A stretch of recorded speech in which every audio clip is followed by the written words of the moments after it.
Assalamu alaikum wa rahmatullahi wa barakatuh. C'est Nazmi, j'espère que vous allez bien. Donc aujourd'hui, on se retrouve ensemble pour discuter autour d'un sujet très important qui est la phonétique en langue arabe. Qu'est-ce que c'est? Est-ce important de l'apprendre? Et peut-on se suffire de celle-ci?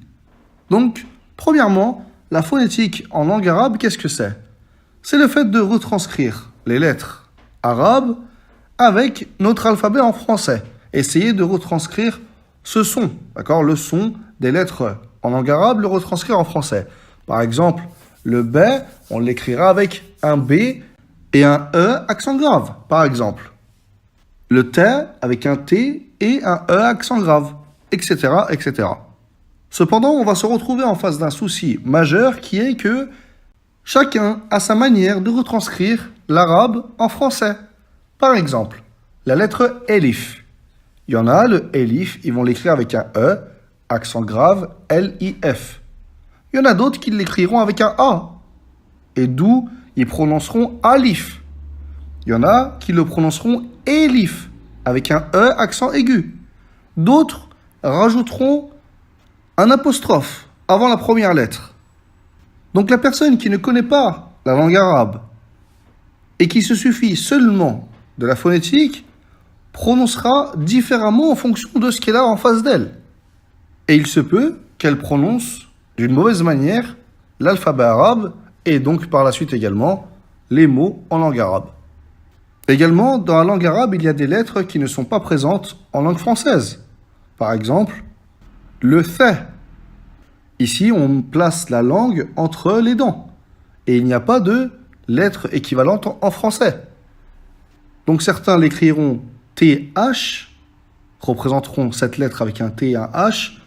Ou bien, par exemple, également, la lettre Rain. Certains la représenteront en écrivant un 3 puis un A pour indiquer le son Rain, d'accord, ce son-là, qui vient du fond de la gorge. Mais bien sûr, tout ceci n'est qu'approximatif, d'accord? La phonétique, c'est vraiment approximatif. Donc, est-ce que la personne peut se suffire de la phonétique dans son étude? Bien sûr que non. Au contraire, si elle se suffit de celle-ci, elle fera beaucoup d'erreurs d'apprentissage et également de prononciation.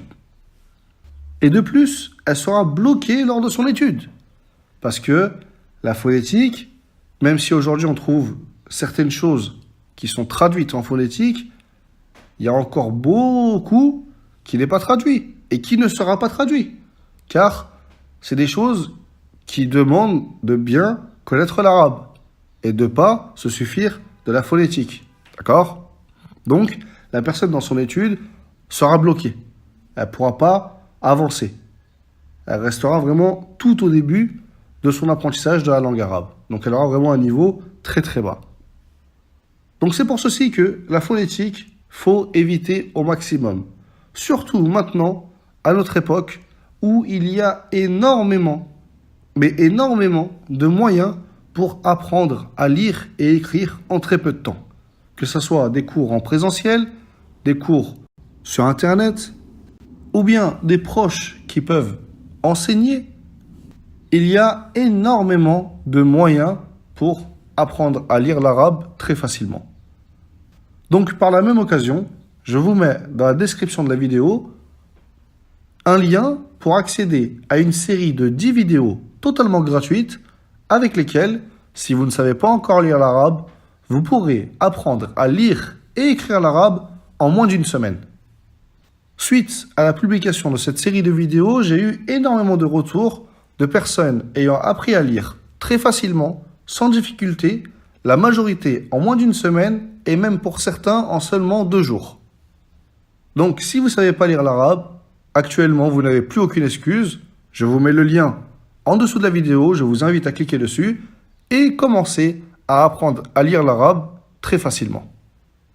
Donc voilà pour aujourd'hui, j'espère que cette vidéo vous aura été bénéfique, que vous avez compris que la phonétique c'est vraiment quelque chose qu'il faut éviter et qu'il faut directement apprendre l'arabe, le lire et l'écrire afin de partir sur de bonnes bases dans son étude.